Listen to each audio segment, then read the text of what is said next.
Hello दोस्तों, मैं अंकित सिंह स्वागत करता हूँ हमारे YouTube channel the Acharya classes में। दोस्तों, जैसे कि पिछली क्लास में हमने पाचन पढ़ लिया था। पहला चैप्टर जो 10th का पहला चैप्टर जैव प्रक्रम, उसमें हम लोग पढ़ चुके हैं प्रकाश संश्लेषण, अमीबा का पोषण और दूसरा चीज है पाचन, मानव के बारे में पाचन। तो बच्चों, आज हम लोग पढ़ते हैं श्वसन। क्या पढ़ेंगे? श्वसन। तो चलिए ठीक है, आगे शुरू करते हैं। आज का टॉपिक श्वसन। देखिए बच्चों, श्वसन क्या होता है। ठीक है, देखिए दो चीज वही होता है, श्वसन और श्वसन तंत्र। ठीक है, श्वसन और श्वसन तंत्र दो चीजें होती हैं। श्वसन को आप कैसे डिफाइन करेंगे? श्वसन को आप कैसे डिफाइन करेंगे? श्वसन को आप किसी को समझाना होगा तो कैसे समझाएंगे? देखिए, श्वसन क्या होता है। श्वसन एक क्रिया है जिसके द्वारा व्यक्ति या फिर जीवित कोशिकाएं, जीव या फिर जीवित कोशिकाएं गैसों की अदला बदली करते हैं। क्या करते हैं बच्चों? गैसों की अदला बदली करते हैं। सिंपल सी डिफिनीशन है कि श्वसन एक ऐसी क्रिया है जिसके द्वारा सभी सजीव या फिर सभी जंतु या फिर जीवित कोशिकाएं गैसों की अदला बदली करते हैं, यानी कि वायु को अंदर लेते हैं और बाहर छोड़ते हैं। ठीक है, सिंपल सा। दूसरी भाषा में कैसे दे सकते हैं? तब आपको बेटा तत्वों का नाम लेना पड़ेगा। जैसे श्वसन एक ऐसी क्रिया है जिसके द्वारा हमारे शरीर के अंदर गैस के रूप में ऑक्सीजन जाता है, और यूजफुल यानी कि जो उपयोगी ऑक्सीजन होता है उसको हमारा फेफड़ा सोख लेता है, यानी हमारे रक्त में चला जाता है और CO2 बाहर निकलता है। ठीक है, ये हो गई थोड़ा सा टेक्निकल टाइप की। ठीक है, तो ये हो गई डिफिनीशन। तो श्वसन एक क्रिया, ये क्या है बच्चों? एक क्रिया है। क्या है ये? एक क्रिया है। जबकि श्वसन तंत्र क्या है? श्वसन क्रिया में भाग लेने वाले अंगों का समूह। क्या होता है बच्चों? श्वसन क्रिया में भाग लेने वाले अंगों का समूह। श्वसन क्रिया में भाग लेने वाले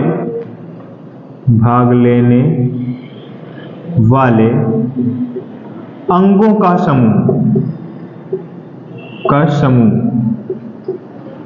क्या कहलाता है बच्चों? श्वसन तंत्र कहलाता है। श्वसन क्रिया में भाग लेने वाले अंगों का समूह क्या कहलाता है? श्वसन तंत्र कहलाता है। तो चलिए बच्चों, अब श्वसन तंत्र का देखिए फिगर बनाते हैं, आखिर श्वसन की क्रिया कैसे संपन्न होती है। ठीक है, चलिए देखिए जरा। जिन बच्चों को फिगर बनाना नहीं आता भैया, फिगर जरूर बनाना सीख लें, क्योंकि बायोलॉजी में बेटा फिगर का बहुत महत्व होता है। फिगर कभी कदार तो फिगर ही आ जाता है बनाने के लिए कि श्वसन तंत्र को सचित्र वर्णन करिए, श्वसन तंत्र का सचित्र वर्णन करिए। ठीक है, ये फिगर आ जाता है।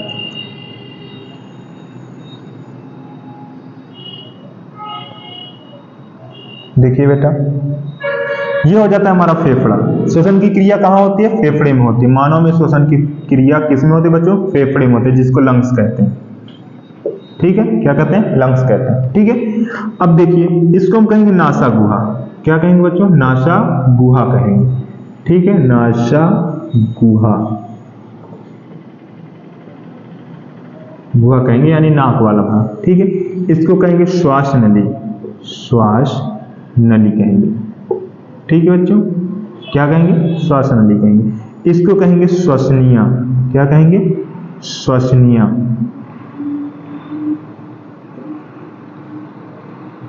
ठीक है, क्या कहेंगे? श्वसनिया। और यहाँ पे एक ऐसी आकृति पाई जाती है जो C टाइप की होती है, यानी कि C या U टाइप की होती है। ये उपास्थि होती है, यानी कि ऐसी हड्डियां जो फ्लेक्सिबल होती हैं। ठीक है, इसे कहेंगे डायाफ्राम। डायाफ्राम कई बार पूछा जा चुका है, याद रखिएगा, डायाफ्राम। ठीक है बच्चों, उसके बाद इसके अंदर ये देखिए श्वसनियां अंदर आएंगी। अंदर आने के बाद ये अलग अलग पार्ट में बटेंगी, कई भाग में बटेंगी।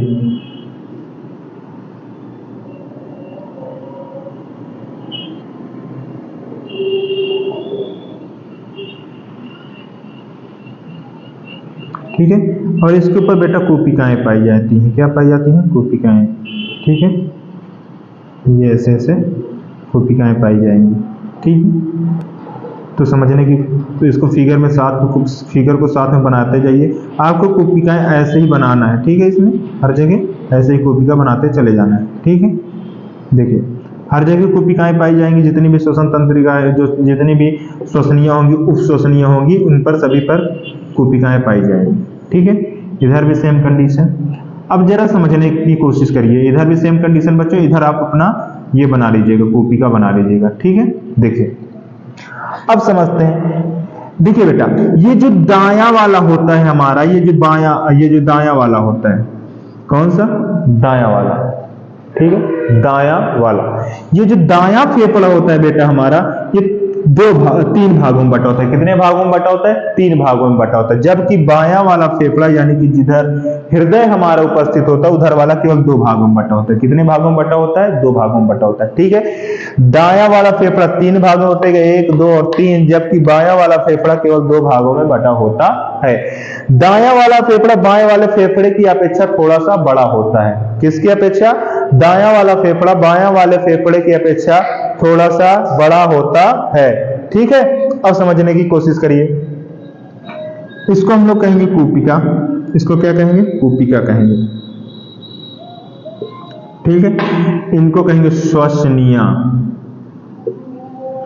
श्वसनिया ये हैं। ठीक है, और इसी के अंदर पाई जाएंगी उपश्वसनिया। बेटा क्या पाई जाएंगी? उपश्वसनिया।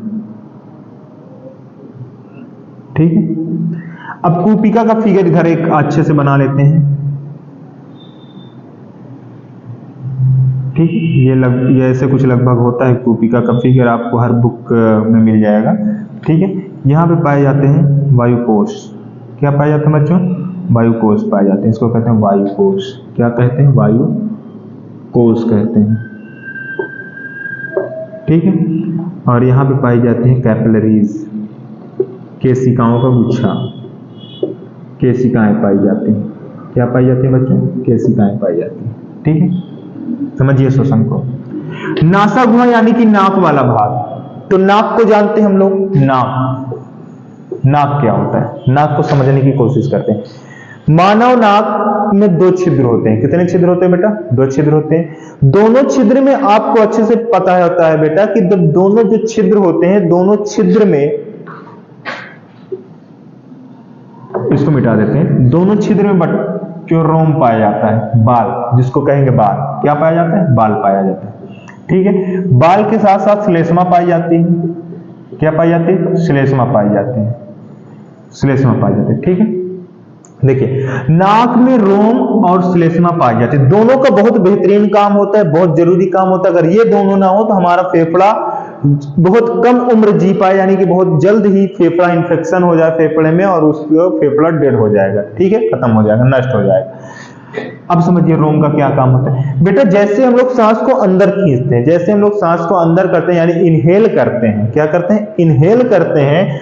वैसे ही ये जो रोम होता है, रोम वायु को फिल्टर करता है, छानने का काम करता है। किसका काम करता है? छानने का काम करता है, फिल्टर का काम करता है। जैसे किसी जाली से अगर हम वायु को क्रॉस कराएंगे तो जो बाहर की बड़े कण होंगे वो उस जाली में रुक जाते हैं। तो रोम का काम होता है फिल्टर करना, वायु में वायु के साथ जा रहे बड़े कणों को छान देना। ठीक है, ये काम छानने का करता है। अब वायु से जो बड़े कण होंगे बेटा वो अलग हो जाएंगे। दूसरा, ये श्लेष्मा क्या करते हैं? श्लेष्मा ग्रंथि हमारे नाक के चारों तरफ पाई जाती हैं, जिनके द्वारा श्लेष्मा का स्राव होता है। श्लेष्मा की परत हमारे नाक में पाई जाती है। नाक का जो दोनों छिद्र होते हैं, नासागुहा, उसमें पाई जाती है। ठीक है, श्लेष्मा क्या काम करती है बेटा? वायु के साथ आने वाले छोटे कणों को श्लेष्मा खुद में चिपका लेती है। श्लेष्मा जो होती है, ये मान लीजिए नाक हो गई। ठीक है, ये नाक हो गई। ठीक है, ये नाक हो गई बच्चों। ये नाक जो हो गई, ये नाक में यहाँ पे श्लेष्मा लगी हुई है। अब इसके बीच से हवा गुजरती है तो इससे जब टकराती है तो ये श्लेष्मा होते हैं। श्लेष्मा जो छोटे पार्टिकल्स होते हैं, डस्ट पार्टिकल्स जो होते हैं, छोटे छोटे मिट्टी, धूल मिट्टी के कण होते हैं, उसको खुद में चिपका लेती है। इस प्रकार से जो शुद्ध हवा होती है बेटा, वो श्वास नली तक पहुंच जाती है। कहां तक पहुंच जाती है? श्वास नली तक पहुंच जाती है। ठीक है, श्वास नली से होकर हवा जब यहां तक आती है तो यहां पे आने के बाद आप देख रहे हैं कि ये श्वास नली है बेटा, 2 भागों में बटी है, जिसको हम कहेंगे श्वसनिया। क्या कहेंगे? श्वसनिया या फिर श्वसनी कहेंगे। श्वसनी कहेंगे या फिर श्वसनिया कहेंगे। ठीक है, ये 2 भागों में बटी होगी। एक बाएं फेफड़े में जाएगी और एक दाएं फेफड़े में आएगी। एक दाएं में और एक बाएं फेफड़े में आएगी। ठीक है, तो जो दाएं वाले फेफड़े में एक आएगी, एक बाएं वाले फेफड़े में आएगी, यानी कि वायु दाएं और बाएं दोनों फेफड़े में जाएगी। ठीक है, दाएं और बाएं फेफड़े में वायु किसके द्वारा जाती है? श्वसनिया के द्वारा जाती है। किसके द्वारा जाती है? श्वसनिया। तो श्वसनियों के आने के बाद यह कई उप श्वसनिया में बटी होती है। श्वसनिया कई उप उपश्वसनियों में बटी होती हैं, उसके बाद ये उपश्वसनियां जो होती हैं बेटा उस श्वसनियों में बटी, और इन उपश्वसनियों में कूपिका पाई जाती है। क्या पाई जाती है बच्चों? कूपिका पाई जाती है। ये पाई जाती है कूपिका। ठीक है, तो कूपिका में हवा यहां से प्रवेश करेगी, वायु। ठीक है बच्चों, वायु यहां से प्रवेश करेगी, और कूपिका के चारों तरफ यहां पर ये चारों तरफ केशिकाओं का गुच्छा पाया जाएगा। क्या पाया जाएगा? केशिकाओं का गुच्छा पाया जाता है। क्या पाया जाता है बच्चों? केशिकाओं का गुच्छा पाया जाता है। जब वायु इसमें प्रवेश करती है बेटा, तो वायु में होता है O2 यानी कि ऑक्सीजन। क्या होता है? ऑक्सीजन। अब हमारे वायुमंडल में बेटा जो 78% नाइट्रोजन है, 21% ऑक्सीजन है, 1% अन्य गैसें हैं जिसमें CO2 भी शामिल है। ठीक है, जिसमें CO2 भी शामिल है।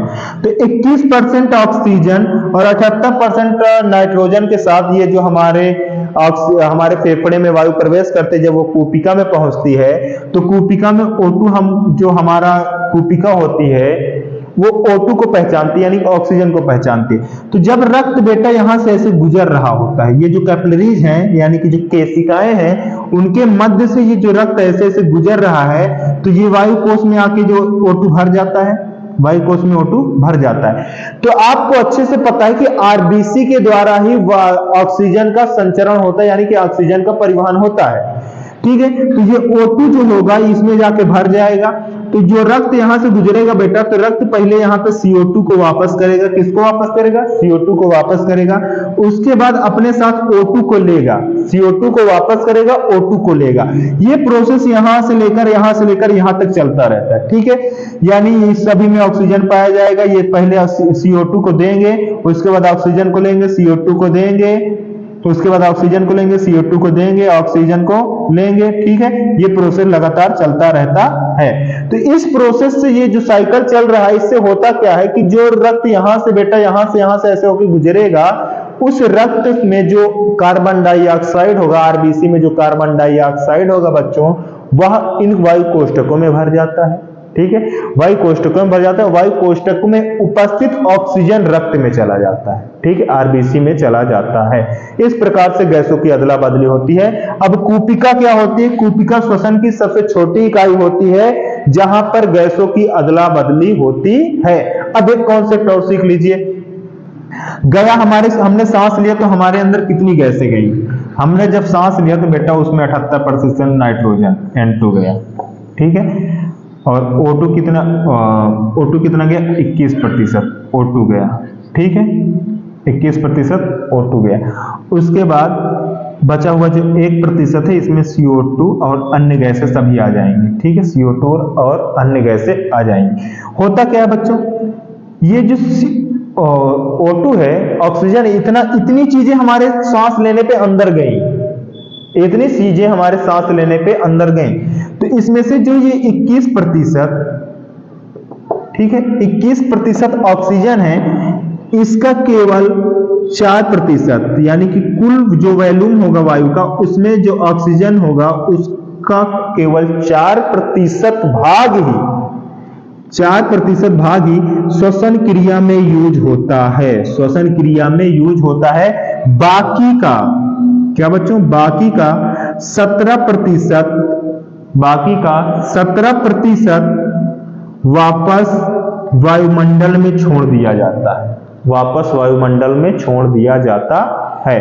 ठीक है, श्वसन क्रिया में 4% ऑक्सीजन का ही यूज होता है, बाकी 17% ऑक्सीजन पुनः छोड़ दिया जाता है। ठीक है, उसके बाद बच्चे समझिए, उसके बाद बच्चों हम आपको समझा दे रहे हैं। ये चीज जिसने नोट डाउन नहीं किया नोट डाउन कर ले। ठीक है, चलिए समझिए।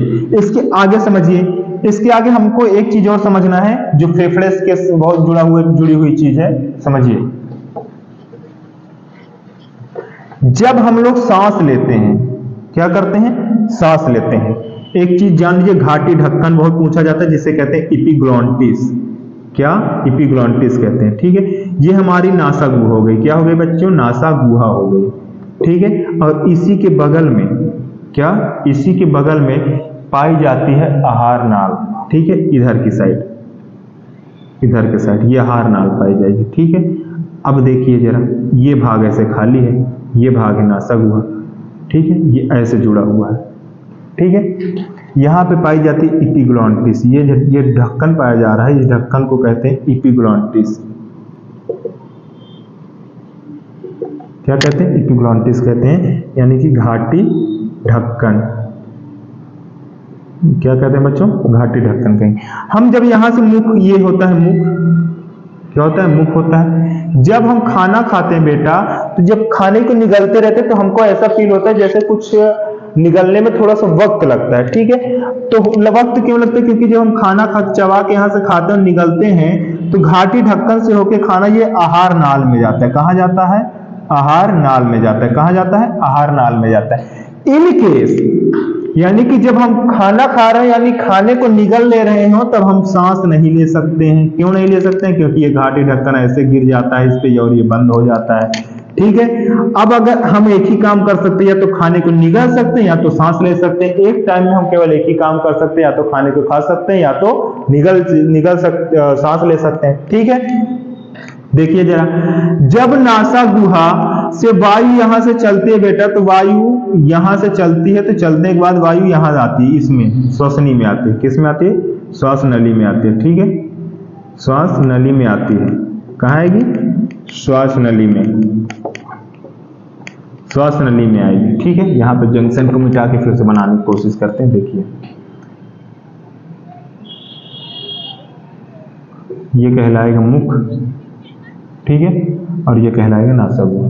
यहाँ पे अपना ये ढक्कन लगा हुआ है जिसको हम लोग क्या कहते हैं? एपिग्लॉटिस। ठीक है, क्या कहते हैं? एपिग्लॉटिस। हमने खाना खाया, खाना खाने के बाद ये आहार नाल, ये वाला इधर वाला भाग, ये वाला भाग जो है आहार नाल। खाना खाते तो आहार नाल से वो आमाशय में जाएगा। कहाँ जाएगा? आमाशय में। तो खाना हम लोग यहाँ खा रहे हैं तो वो तो इसमें गिरना चाहिए। किसमें गिरना चाहिए? इसमें गिरना चाहिए, ये। ठीक है, लेकिन वो इसमें नहीं गिर रहा है। क्यों? क्योंकि ये घाटी ढक्कन ऐसे बंद हो जाता है। ठीक है, ऐसे बंद हो जाता है। समझिए जरा।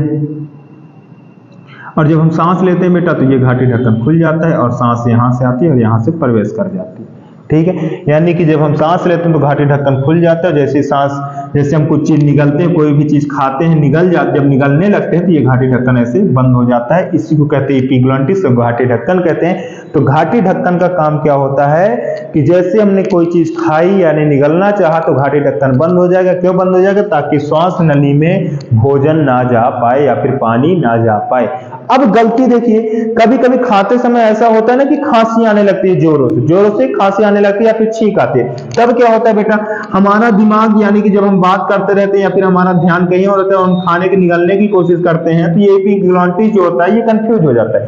कंफ्यूज हो जाए कि इसको बंद होना है या फिर सांस लेना है, बंद होना है या फिर खुले रहना है। तो होता क्या कि खाने का कुछ कण यहाँ पे आ जाता है, यहाँ पे, और जैसे ही खाने का कुछ कण यहाँ पे आया, वैसे ही जो फेफड़ा होगा, फेफड़ा बहुत झटके से वायु को पास करेगा ताकि ये कण यहाँ से नाक से निकल के बाहर चला जाए।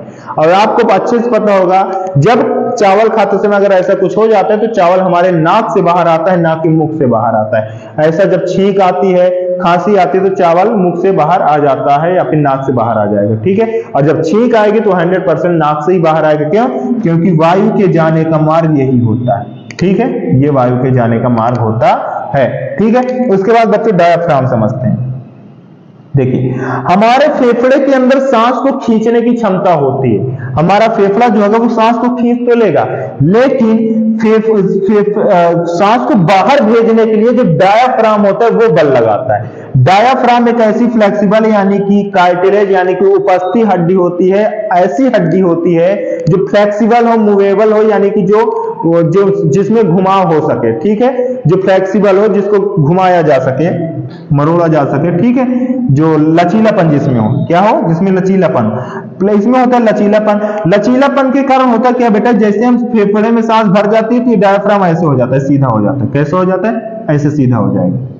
ठीक है, और जैसे सांस छोड़ेंगे फिर से ऊपर आ जाएगा। ठीक है, तो इस प्रकार डायाफ्राम जो होता है वो नीचे से सपोर्ट कर रहा है फेफड़े को, ताकि फेफड़ा ना ज्यादा फूले और ना ज्यादा पचके। ठीक है, ना ज्यादा फूले और ना ज्यादा पचके। ये फेफड़े को उतना ही फूलने देता है जितने की उसमें कैपेसिटी होती है। तो फेफड़ा उतना ही फूलेगा जितना उसमें कैपेसिटी, यानी कि हम एक बार में उतनी सांस ले पाएंगे जितनी कैपेसिटी है। ठीक है, तो एक बार में हम उतनी सांस लेंगे जितनी की फेफड़े की कैपेसिटी होती है। तो टोटल वाइटल कैपेसिटी लगभग 2500 ml 3500 ml लगभग होती है टोटल कुछ फेफड़े की कैपेसिटी। तो डायाफ्राम का काम क्या होता है? डायाफ्राम बच्चों, फेफड़े में जो वायु हम लोग खींच लेते हैं तो डायाफ्राम सीधा हो जाता है। कैसे हो जाता है? सीधा, एकदम फ्लैट हो जाता है ये।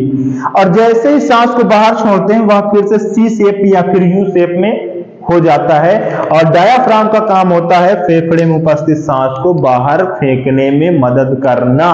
ठीक है, तो इस प्रकार से हमारा ये श्वसन भी कंप्लीट होता है बच्चों।